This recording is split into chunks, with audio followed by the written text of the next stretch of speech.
to you, Lebogang. Thank you very much for your time. Speaking last week at that briefing, she had Shamila Batohi insisted that Advocate Mothibi will inherit an organization that she reckons is up to the job. She reckoned she did well to lay the foundations of the kind of organization that the NPA should be. Obviously, a lot of people actually differed with her on that, but I don't know what your view is. What is Advocate Mothibi inheriting?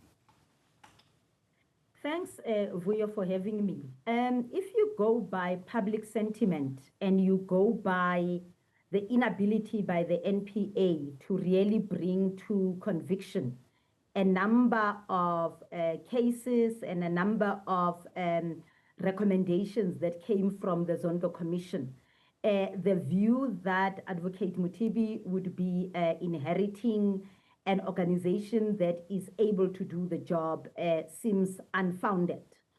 Secondly, some of the people who were interviewed had worked at the NPA and in their own interviews admitted that that organization will need a serious rebuilding.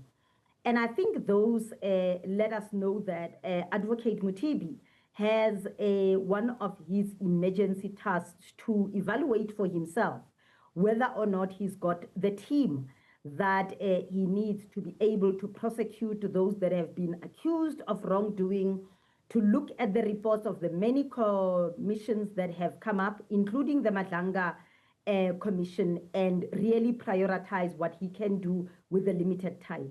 I think it is only after Advocate Mothibi has taken office and has had his own assessment of what seems to be the blockages that we will begin to understand whether Advocate Batohi indeed had a parting interview warrants, or has any credibility.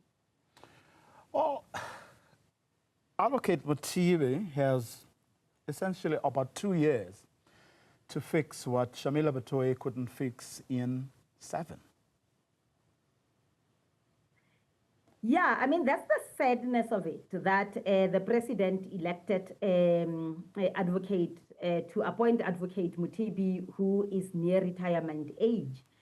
But I don't think the fact that he's got 2 years is an impediment to really start the ball rolling and build, a very strong institution. I think his task, while unenviable, is not impossible to conduct. Any leader who comes into an organization does so by understanding its limitations. And if the limitations that we have right now is that of the amount of time that he's got, I think succession, including with the president, is going to be very important. I think building a strong team is going to be important. I think prioritizing some key cases is going to be very important. So while he may not achieve a lot, I don't think, he is unable to do anything. I think he needs to set himself in consultation with the president, working with other law enforcement agencies, realistic targets, and work towards meeting them.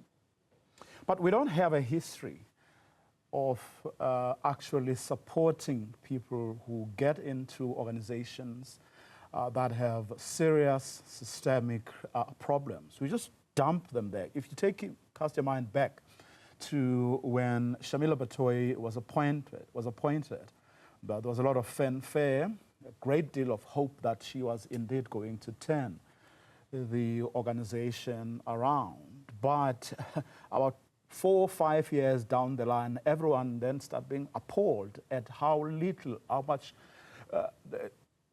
how she didn't turn the fortunes of that organization around, by which time it was late, and all we've been doing now over the past couple of years especially has been to whinge and moan, lament the fact that years down the line she actually hadn't even begun to do what was expected of her. You are correct, Vuyo, in saying that. And I think that performance indicator is not on Advocate Mothibi, who did not appoint himself. But it's on the president. The president has made different utterances around the need to fight corruption and to bring those that have stolen, those that have, been seen to have committed crimes to book. And the president himself probably will see that he has not delivered on that. An organization doesn't start because a new leader starts. And I want to believe that if we are to take what Shamila Batohi said to heart, we then believe that both the president and everybody else in the value chain understand why it is important to rebuild the NPA. Indeed, you are correct. We don't have a history of supporting people who take these positions, but I am yet to understand what was that in the 7 years that made the NPA have such a poor showing. Surely some of the responsibility has to be shouldered by the person that was at the lead of it.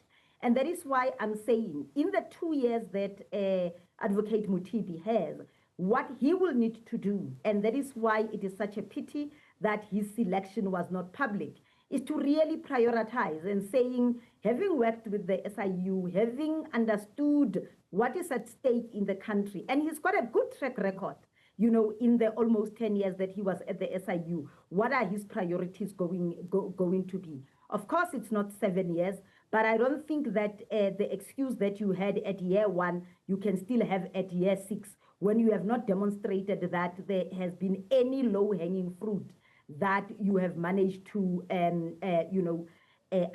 achieve. And I strongly believe, unless Advocate Mothibi comes out and say, these are the reasons why in 2 years I can't achieve this, I strongly believe that in 2 years, there is 1 or 2 things that Advocate Mothibi can set out to do, can communicate that he will do, and can show results that he will do.